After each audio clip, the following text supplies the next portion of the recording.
Hello and good morning, Mr. Duncan McFie. Guten Morgen, Pat. Ich habe bin sehr gut. Und Ira? Yeah, very good also. Good. Listen, I have just got a new camera and microphone, and I did a test, and it looked good, sounded good. And I've also got Elon Musk's Starlink now, so I have actual high-speed internet for the first time ever. So, Yeah, I how, see. how does it look? Yeah, I see that you have high-speed internet because when we spoke the last time, you were a pixel man, and now you are really moving. So when you are doing like this, everything is fine. Great, great. Yeah. Right.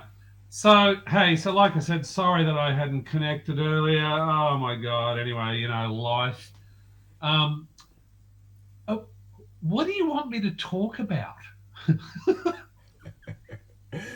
What do I want you to talk about? Okay, I tell you. First of all, I want to know what time is it now in Tasmania? Yep. Headed for 5:30 in the afternoon. All right, so here is 7 a.m. in the morning. So, Yes. I had that idea of why not doing something um, outstanding on World Water Day? Because this is the 29th World Water Day we have.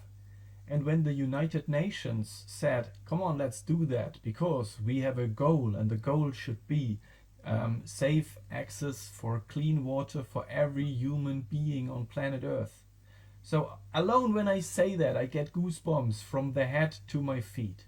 That's Mm. for sure, and that's the truth. And, this is 29 years ago, and when I came into water, um, this is maybe 10 years ago. I was not aware of the problem. So World Water Day still existed for 20 years, and I did not recognize that. Yeah, yeah, And yeah. now I had several conversations all around the globe till now, and I spoke to a lady called Mercedes Wasserjäger in LA, and she's Vasita. no, that's her artist name, Wasserjäger. Right. But Yeah, yeah. she said in LA, not really, there is not really awareness for World Water Day. And I thought, oh my god, when there is not really attention for World Water Day in Los Angeles, this should scare me. Mm. And this is one of the reasons because I see that here in Germany too. I see that the attention is on so many other things, but not really on water. And last Friday we had a big show on the TV, and they told us that they made flights with satellites around the globe. This was called Grace mission from the NASA, Oh, and yeah, yeah, yeah. and they found out that we lost groundwater in several places all around the globe, and this is something related to the melting of glaciers and the drying of countries, and nobody is really aware of that. And when you are not Mm. aware of something, you cannot change anything. So I think many people could change many things if they just would be aware of the problems which we have to face. So, and when you now are talking to me and I am talking to you and you ask me, what should you talk about? Then I think I would like you to give us a quick overview about how this water came to planet Earth and what's your mission with that. Because when I remind what we spoke about, I think this is a message. Cloud juice is a message. It's not just the water. And Mm. Mm. when you just bring here how many drops you have inside, this is the Yes. first thing where you can say, I am valuing this resource. This is not just water.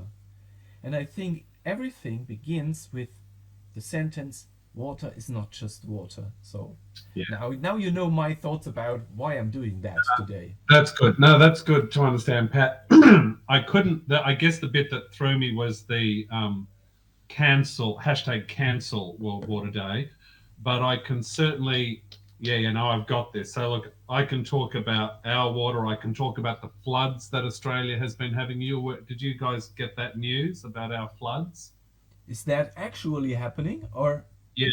So last week or the week before, we've had catastrophic floods here, like you guys in Germany did Yeah, last year. yeah, We had floods in New South Wales and Queensland. One river was 14 meters above its normal level, which is just so far beyond anything that's ever happened.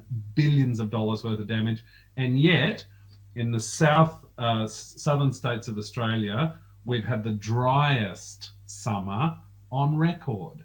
You know, so deluge of water up in the north of Australia, nothing down here.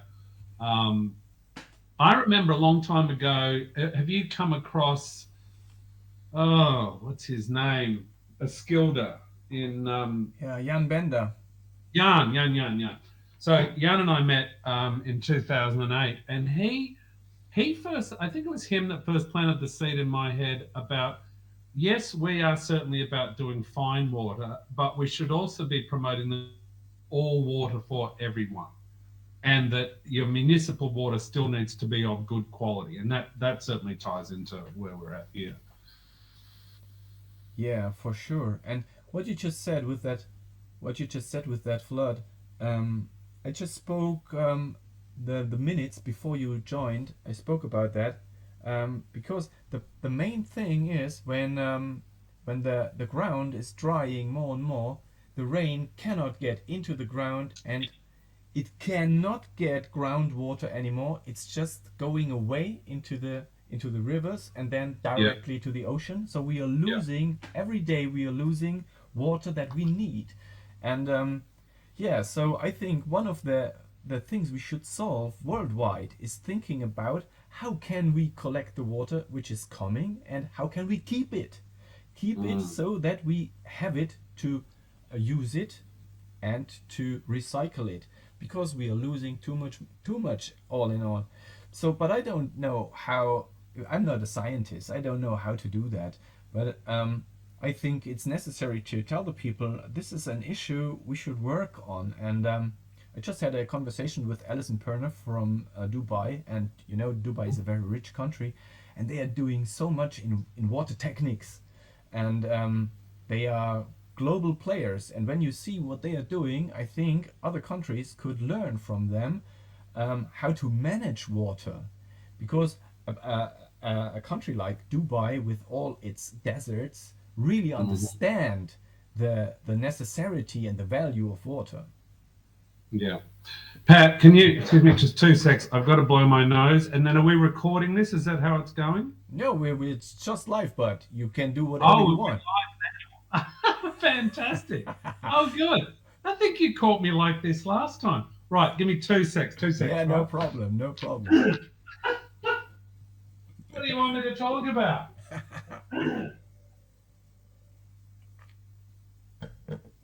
So, da hat er gedacht, wir machen hier eine Aufzeichnung, ne? Ja, ja, ja. Ja, so sind wir Menschen. Nee, nee, wir haben keine Zeit. Wir müssen es live machen, wir können es nicht auch noch schneiden. Das geht nicht. So, yeah, So, I just, sorry, Pat. yeah, no You go, problem. you say. So we don't have time to cut that when we are doing that for 24 hours with so many people. We cannot cut that. This, This was this is what I wondered. So sorry. So all of that's live. Okay, brilliant. So let's start again. Guten Morgen, Pat. Meine Deutsch ist eine kleine. Wo ist mein Kugelschreiber? Wo ist meine Autobahn? Wo ist mein Boostenhalter? That normally gets a laugh out of the Germans. Excellent, thank you. Eine große Bier, bitteschön, und eine kleine Nachtmusik. genau, eine kleine Nacktmusik. Wonderful. Yeah, thank you. Awesome, Wunderbar. awesome. Yeah. Yeah. Right. So, water. So, Oh, you want me to start? I'll go. I'll yeah, go. yeah. Well, as people might have been listening to before, as I was posturing on what we might talk about, I might talk about for a minute how we actually got Cloud Juice started, because ties in exactly with what we were talking about before. When I first moved to King Island 30 odd years ago, as a teacher, we got hostel accommodation. It was part of the package, so you get cheap accommodation and you can teach in a remote location. Um, the water in the town here was groundwater, but was very high in calcium. And it was, well, I came to learn that it was high in calcium. And the taste was pretty full on. It was really, really thick, unpleasant water. And people kept coming up to my teacher's hostel to get my rainwater. And I guess that was the beginning of it for me, because I knew that King Island had a reputation for good quality produce. We make award winning cheeses here. Beef, lobster that comes off King Island can't be replicated elsewhere. This place has got a bit of magic about it that I've come to learn. Um, and I guess the idea at the beginning was, well, let's get some good quality water into a bottle and put it onto a restaurant. That was my initial dream thinking. There was quite a bit of money involved in all of that, as everyone in the little fine water world would know. And it was put to me, why don't you just start on King Island? And I just didn't think it would work on King Island, because I thought, well, everyone's got rainwater tanks and everyone just does it. Well, no, not everyone has rainwater tanks. And to this day, King Island has helped keep our business afloat, little pun, has helped keep the business going through the global financial crisis and so on. But I guess the starting point was because the taste of our tap water was so, I don't want to say rancid, but not pleasant, that tipped us over into getting this going. And then later I came to learn so much more about what a precious resource water is. We've had quite a few farmers move from around Australia to move to King Island, because pretty much we don't have drought here, where the rest of the country experiences drought. But as I was saying before, Queensland and New South Wales last week or the week before have had the most catastrophic floods in history, because of, I think there was one place that had a metre of rain in 3 days. King Island gets a metre of rain in a year. Now, Tasmania, it was recorded the other day that Tasmania has had the driest summer on record. So we certainly know there's a lot of climate change stuff that is affecting what's going on. To your point before about groundwater, I think World Water Day, the theme this year is about groundwater, because so much of it is unseen. And I know that in Australia we have this thing called the Great Artesian Basin, which is water that runs all under a big chunk of Australia. And there's lots of questions about how much water is there, how much is getting used for irrigation, we growing cotton, which is a super water heavy crop in parts of Australia that are quite dry. So there's lots of questions and challenges around that. Yeah, I understand. This is the same here. Everybody is feeling comfortable with just picking a borehole in and pumping it up and being happy. But nobody really is aware of, from where does that water come? Is this just raining through the ground? How many years does it take? Is that groundwater safe, or is water from above getting into it, so that we have biological living inside the groundwater, which should not be? But we still have some issues like that in Germany or in Europe, on other places on Earth. And so groundwater, it feels like we all know everything, but in the truth is we don't know everything. We have a problem in Germany in the Lüneburger Heide. This is a region in northern Germany, and we have a real big aquifer there, and it's called Tiefengrundwasser. And we have a Tiefengrundwasser. Yes, Tiefengrundwasser. And we have so it's just called deep groundwater. And you know, there is one planting company, and this company is bottling the most sold water in Germany. So it's one of the major brands. It's called Vio, and it's Coca-Cola, and Mm. Coca-Cola is pumping and pumping and pumping day by day from this region. And they tried in the last 2 years. They tried to double their output. They tried to make a third borehole to bring the double impact of water out of the ground.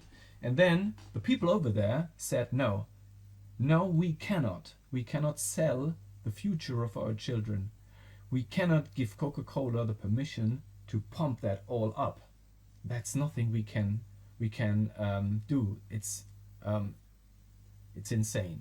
And then Mm. Coca-Cola stopped doing that third borehole, and this catastrophe has been stopped. But all in all, this is what every bigger bottling plant is doing. Just don't think It's about, and I really highly recommend they doing that, not because they are bad people. This is just making money. It's just business, and Mhm. this is, you have the water right. You can pump it out. It's what you can do. You paid there for. I know that the what is it, Châteldon in France, the French water, they limit their production to 700,000 bottles a year for exactly this reason. They say that Yeah. is how much this is a sustainable Hmm. um, production that they have. Yeah, and this kind of sustainable production is coming more and more through. We have so many bottling regions, just like in the French Alps. And Badois also said 2 years ago, I think, we won't sell our water anymore to the UK or to America. Oh, And last sorry, week, Pat. Sorry, Pat. I yeah, lost you there. Elon Musk. Was I still there for you? yeah, Because my new Starlink might have just dropped out briefly there. And he hasn't got enough satellites up yet, and it must have just taken a while to connect to some other ones. Sorry, go on again. yeah. I have had you all the time, so I did not lose you. So you were here. Okay. What I just said, there are other brands which is still realizing that they don't have the water they want to sell, so they are stopping or limiting their production. And I think this is the only way we can do it. Um, there is a brand. This is a very very old brand from Europe. It's called Brew, and Which, sorry, Pat, if you're in New Zealand, that's how they say brother. Hey, bro, what's happening, bro? Yeah, no, yeah, it's this true. water Absolutely this water is it's I think it's from Belgium, and last week they sent the email and they said, okay, we made a decision, we won't sell the water outside of Belgium, it's through. And um, we all can go back to regional products, so that's no problem at all. So I can understand them when they say, no, we have to look forward, and it's our source, it's our spring, and when we want to keep that spring for the future, we have to lower our output, and they did it. And this is just one example for many many brands. And yeah, so all in all, I think if everybody is looking for what he can do, we could have so many less problems. And the problem for me is we don't pay attention as long as we are not conscious about what we are doing.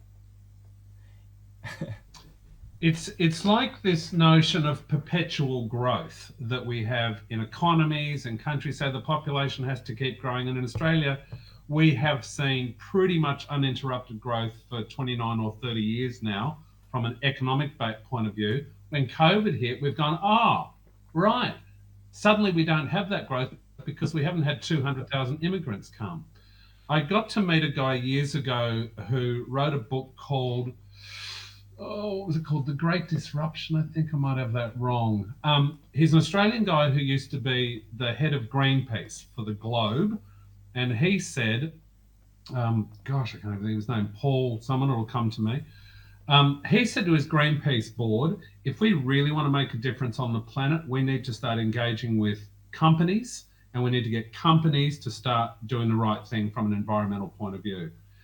The rest of Greenpeace did not quite agree with him, so they had a parting of the ways. Subsequently, he went on to consult for big business. So General Motors in the United States, Ford, BHP in Australia, big mining company, and he would get efficiencies and so on into there. He subsequently went on to write this book about growth.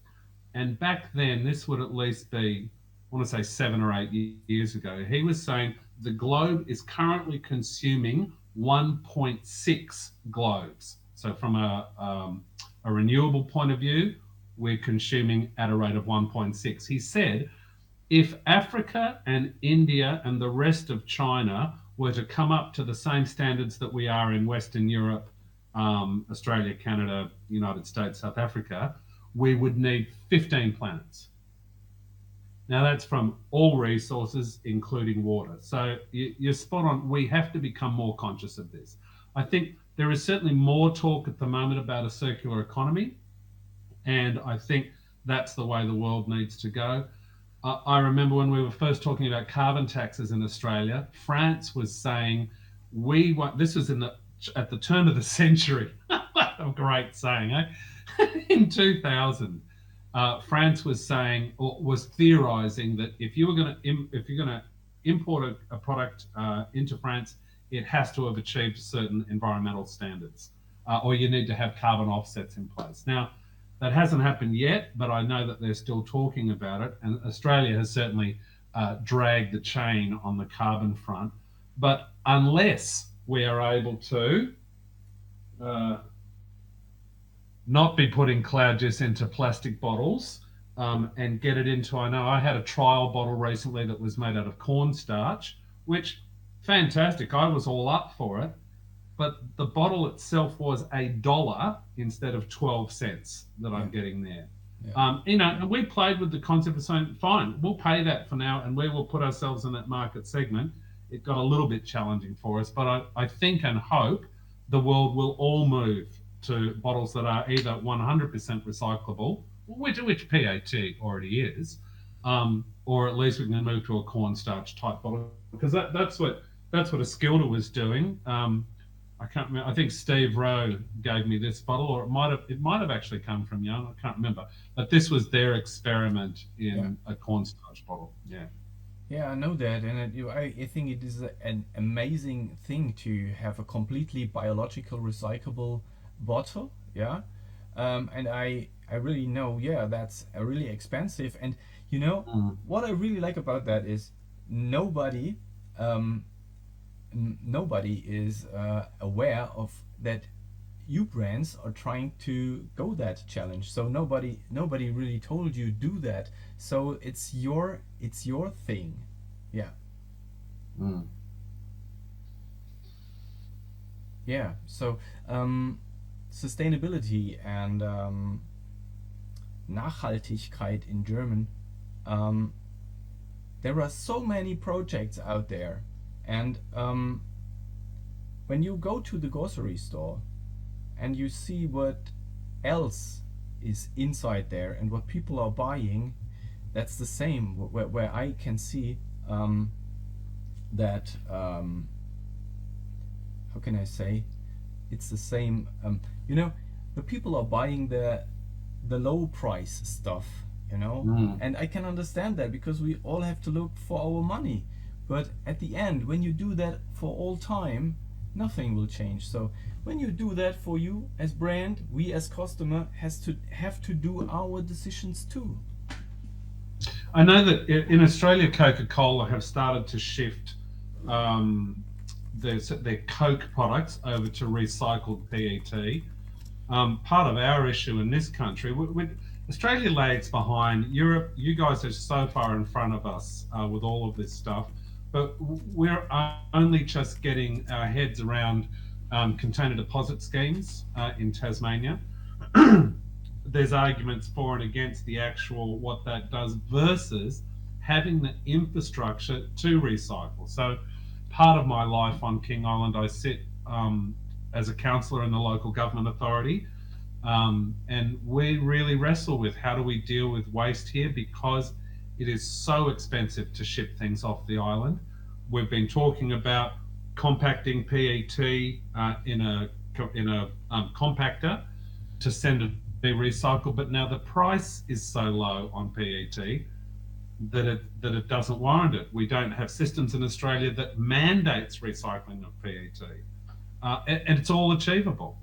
So, but hopefully, I mean, look, I think the fact that Europe is well on the way with this stuff, we will often come in behind it, and hopefully a lot of the third world countries will hopefully leapfrog some of the bad behaviour that we've had in the past, so that we can all make a better planet.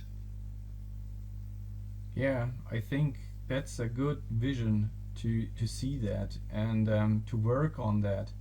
Sometimes I have the feeling that our Western media is not so friendly with things that are happening, and you know, they look at what China is doing in Africa. They are building infrastructures.